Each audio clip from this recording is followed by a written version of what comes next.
Maswerteng gabi po mga ka-STL. Narito na po ang resulta ng STL Bataan para sa araw na to, 3rd draw, December 21, 2024. Araw ng Sabado, naway ang mga natayan niyo pong mga numero kanina ay manalo nawa ngayong gabing ito, 8 PM. Kaya kunin niyo na po ang inyong mga tickets.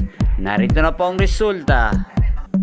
Ang mga numerong nanalo sa STL Bataan ngayong gabing ito, December 21, 2024, 8 PM, 3rd draw result, 39 at 18 in exact order. Sa lahat po ng tumaya kanina sa STL Bataan para sa 3rd draw ng 39 at 18, congrats po sa inyo. Panalo po kayo again, 39 at 18. At ngayong gabing ito sa STL Bataan, shoutout po natin si Kuya Joselito.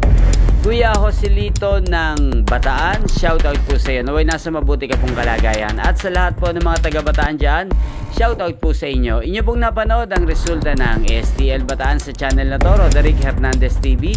Maraming salamat po sa patuloy niyo pong panonood at pagsuporta sa aking channel. Huwag pong kalimutang mag-subscribe. Thank you for watching. Magkita-kita po muli tayo bukas ng alas 11 ng umaga.